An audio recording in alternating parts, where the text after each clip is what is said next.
In the grand halls of Saudi Arabia's elite, a young boy was born into privilege. Osama bin Laden, the 17th son of Mohammed bin Laden, a billionaire construction tycoon, grew up in a world of wealth and influence.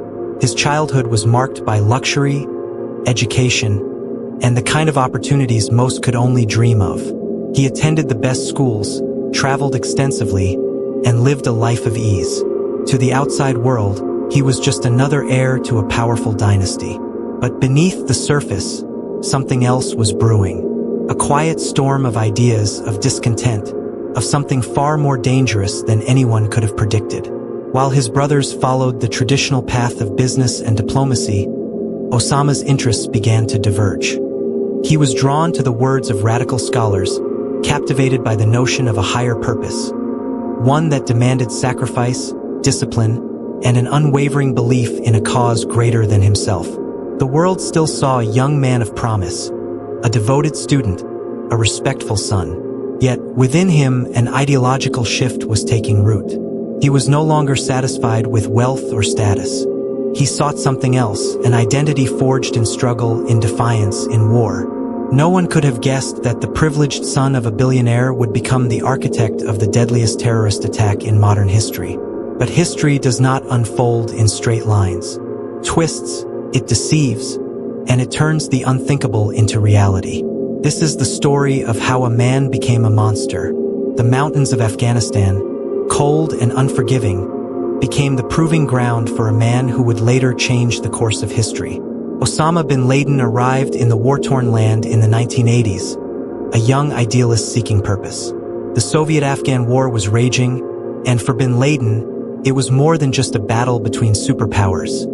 It was a holy war, a divine struggle. He poured his vast wealth into the resistance, financing training camps, weapons, and fighters. But money was only part of his power.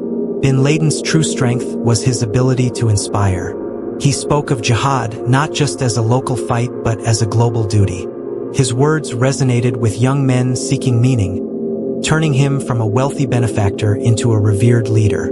Here, in the Afghan mountains, he met like-minded extremists, men who would become his mentors and allies.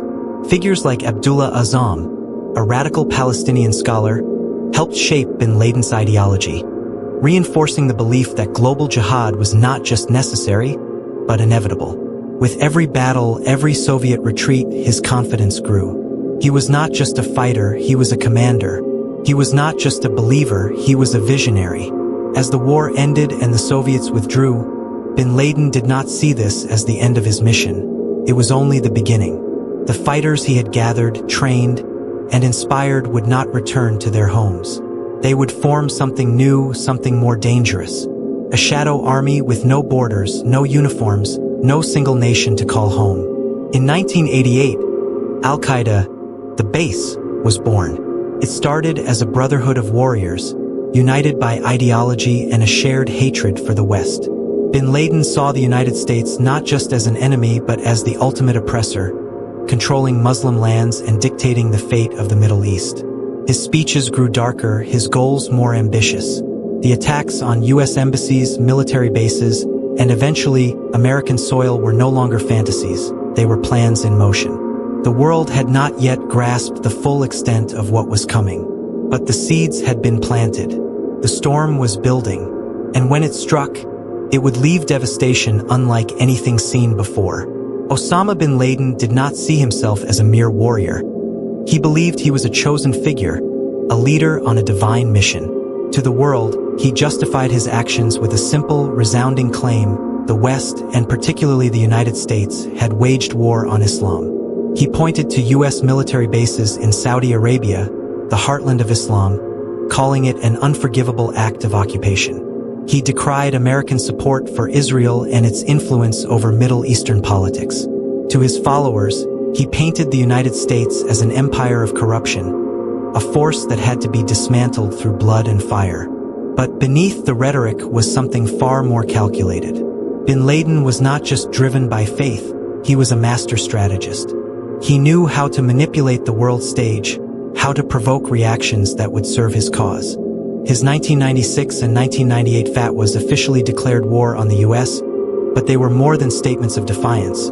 They were invitations to conflict, traps carefully laid to draw America deeper into chaos. He understood that a prolonged war would not weaken al-Qaeda. It would strengthen it, fueling more recruits, more funding, and more opportunities for attacks. While the world dismissed him as a fringe extremist, bin Laden was setting the stage for something unprecedented. His words, his alliances, his careful planning, all were pieces of a larger, more sinister design.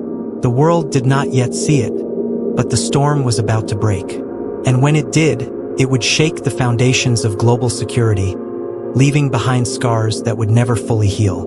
The world had been warned, but few truly understood the threat. Long before the morning of September 11, 2001, Osama bin Laden had already made his intentions clear through bloodshed, through destruction, and through meticulously calculated strikes designed to test America's defenses. On August 7, 1998, the first major signal came. Near-simultaneous bombings at U.S. embassies in Kenya and Tanzania left over 200 dead and thousands injured. It was a coordinated and ruthless attack, sending shockwaves through the intelligence community. In response, the U.S. launched cruise missile strikes in Afghanistan and Sudan. But to bin Laden, this was not a setback, it was validation. He had provoked a response, one that only fueled his followers' belief that America was at war with Islam. 2 years later, on October 12, 2000, the USS Cole, a U.S. Navy destroyer docked in Yemen, became the next target. A small boat, seemingly harmless, approached the side of the ship. Then, detonation. The explosion tore through the vessel, killing 17 American sailors and injuring dozens more. It was another test, another lesson in vulnerability. Each attack refined bin Laden's approach. He studied how the U.S. reacted, where it faltered, and how he could strike even harder. The embassies proved he could reach American targets overseas. The USS Cole proved he could attack military assets. But these were only precursors. Bin Laden wasn't just fighting a war. He was orchestrating a masterpiece of terror. The next attack would be different. The next attack would strike not just soldiers or diplomats, but the very heart of America. And the world had no idea what was coming. It was not an impulsive act. The attacks of September 11, 2001, were the result of years of planning, meticulous preparation, and an unrelenting pursuit of destruction. Osama bin Laden did not just seek to kill. He sought to make a statement that would echo across the world, shaking America to its core. The operation began in the shadows. Al-Qaeda handpicked its operatives, selecting men who could blend in, who could move through the West unnoticed. They were trained in the deserts of Afghanistan, drilled in hand-to-hand combat, deception, and, most importantly, how to hijack an aircraft with nothing but box cutters and sheer force. Under the guidance of Khalid Sheikh Mohammed, the mastermind behind the operational details, the hijackers infiltrated the United States. They lived among ordinary Americans, taking flight lessons, studying airport security protocols, and waiting for the moment to strike. Some had been inside the U.S. for years, their presence unnoticed, their intentions hidden behind student visas and quiet routines. Bin Laden himself oversaw the operation from afar, ensuring that every detail was perfected. His goal was not just to kill but to maximize fear. The targets, the Twin Towers, the Pentagon, and potentially the White House or Capitol were chosen not just for their symbolism, but for the psychological impact they would have on an entire nation.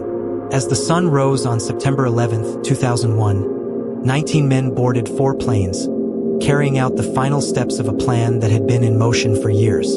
In a matter of hours, the world would change forever, and the nightmare that had been years in the making would finally unfold. The morning of September 11, 2001, began like any other. The sky over New York City was a perfect blue, the air crisp with the energy of a bustling metropolis. Commuters flooded the streets, unaware that within moments, their world and history itself would be shattered. At 8:46 a.m., American Airlines Flight 11, hijacked by 5 al-Qaeda operatives, slammed into the North Tower of the World Trade Center. A fireball erupted, black smoke billowing against the sky. Panic rippled through the city as millions watched in horror, believing it to be a tragic accident. But just 17 minutes later, at 9:03 a.m., United Airlines Flight 175 struck the South Tower with horrifying precision. This was no accident. America was under attack.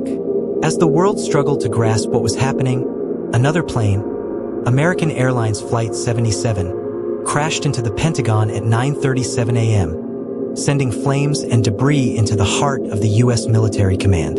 Meanwhile, in the skies over Pennsylvania, passengers aboard United Airlines Flight 93 fought back.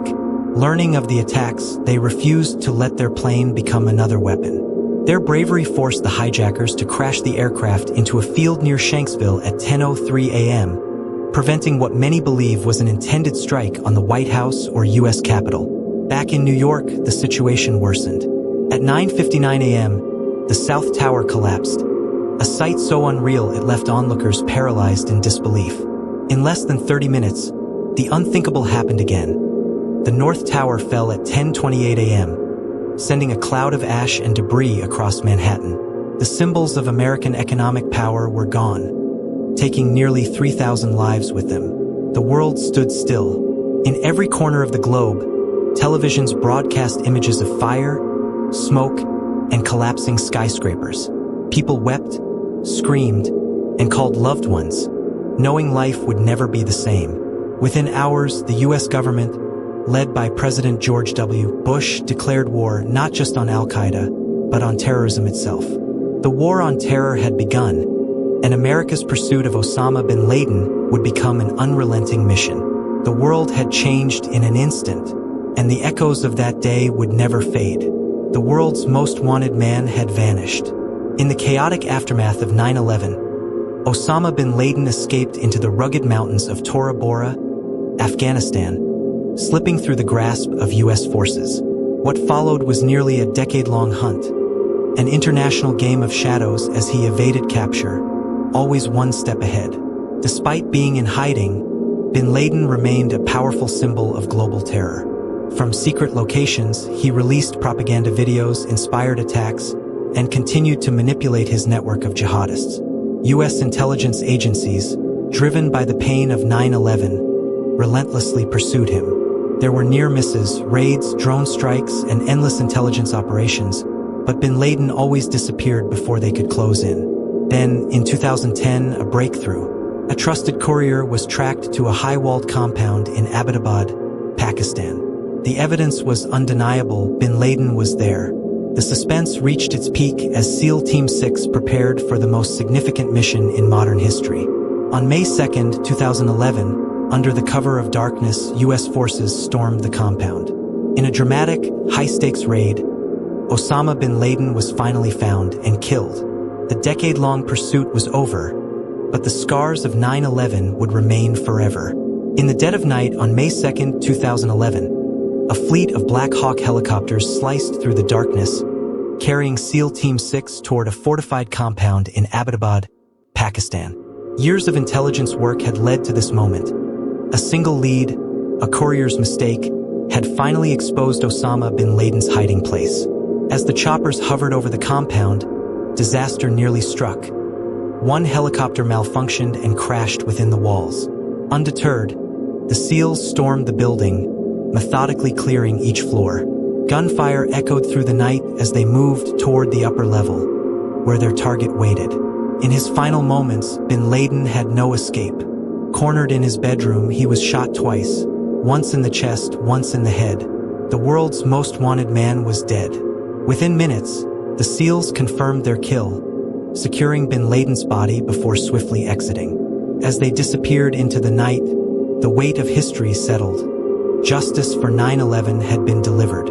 Hours later, President Obama addressed the world. Osama bin Laden is dead. The chapter had closed, but the war on terror was far from over. Osama bin Laden was dead, but his ideology did not die with him. His death dealt a massive blow to al-Qaeda, forcing the group into disarray. U.S. intelligence dismantled key networks, and leaders were hunted down one by one. Yet terrorism did not disappear, it adapted. New extremist factions emerged, including ISIS, proving that the war on terror was far from over.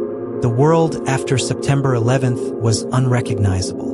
Airports became fortresses, governments expanded surveillance, and wars in the Middle East raged on. The U.S. presence in Afghanistan continued for another decade, only ending in 2021 with a controversial withdrawal. The scars of bin Laden's legacy were deep, shaping policies, conflicts, and global security for years to come. As the dust settled, one question remained. Had justice truly been served, or had bin Laden achieved his ultimate goal, forever altering the world order? His death was a moment of victory, but the war he ignited left a trail of destruction that still lingers. The world had moved on, yet the echoes of 9/11 continued to shape history.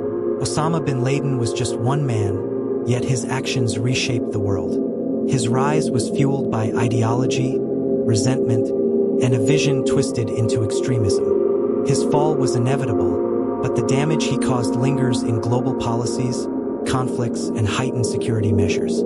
His story is a chilling reminder of how radical beliefs, when left unchecked, can alter the course of history. But what truly drove him? Was it power, ideology, or fear? Did he see himself as a warrior or merely a man lost in his own convictions? And most importantly, how many others like him are waiting in the shadows, ready to shape the world through destruction? The lesson is clear. Extremism, in any form, thrives in chaos and division, preys on fear and fuels endless cycles of violence. True strength lies not in terror, but in understanding, resilience, and unity. Bin Laden is gone, but the world he left behind is still reckoning with his legacy. His story is not just history, it is a warning. The question is, will we listen?